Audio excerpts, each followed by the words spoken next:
First, I wanted to share a little bit of gloating from Fox News for you guys.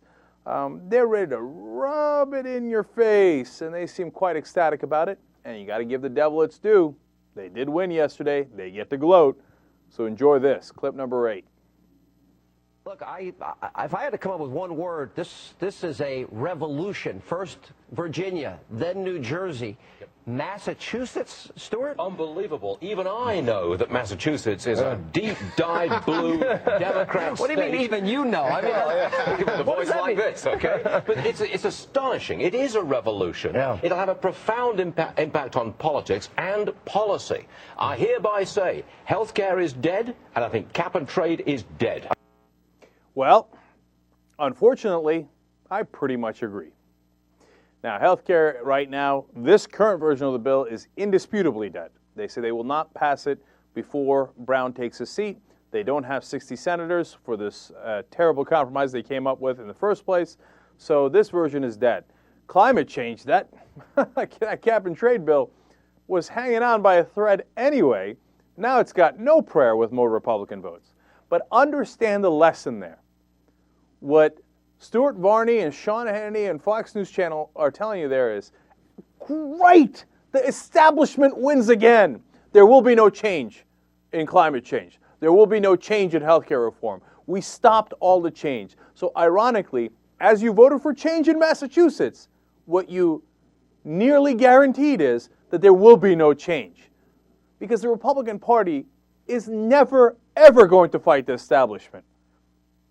They are part and parcel of corporate America, Wall Street, the bankers, etc. That's how they get paid. And they're not going to go fight them. They never have. They're not doing it now, and they never will. Okay? How do I know they're not doing it now? Right now, they're doing legislation on financial reform. And Chris Dodd introduced what was in the beginning a fairly tough, I mean, I would have gone much tougher, but, you know, as far as American politics is concerned, a fairly tough version of financial reform in the Senate. It was even tougher than the House version. And guess what happened? Every Republican fought tooth and nail against it. And right now they're ripping it apart, brick by brick, mortar by mortar. So they're going and saying, hey, you know what?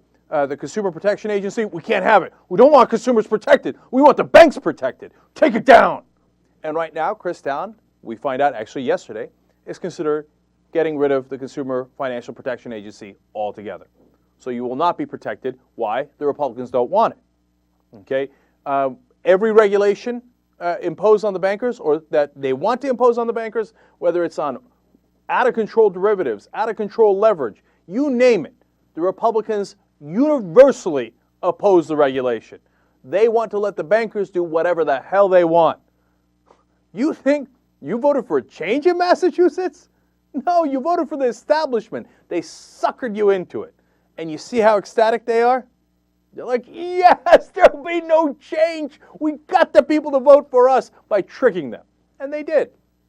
Now the question is, how do you respond?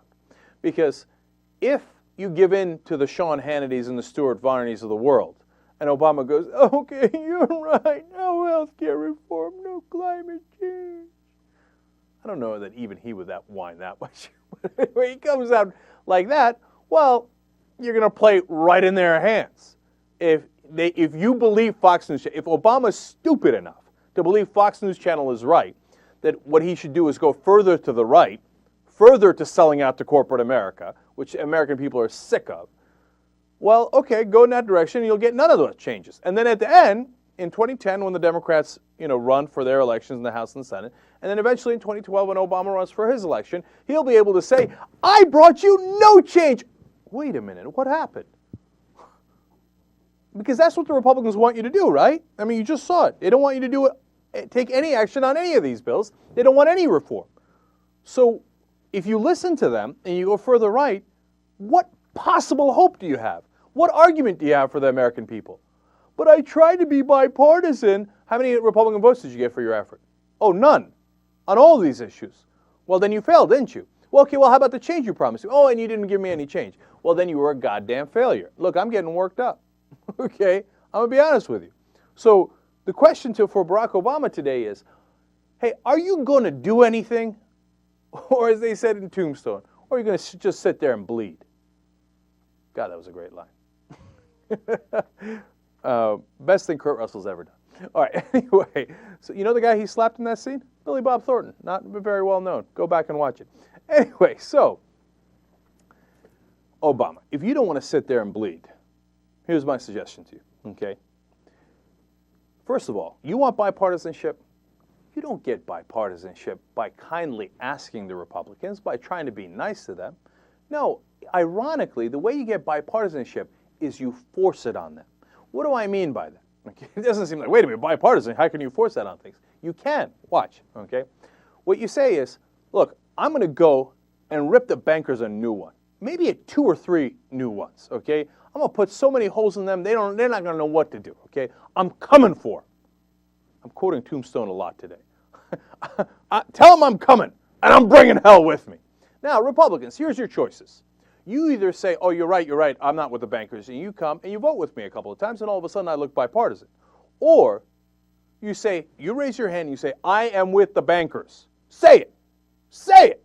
Say I'm with the bankers. Okay, that's how you get bipartisanship, because you scared the living crap out of them.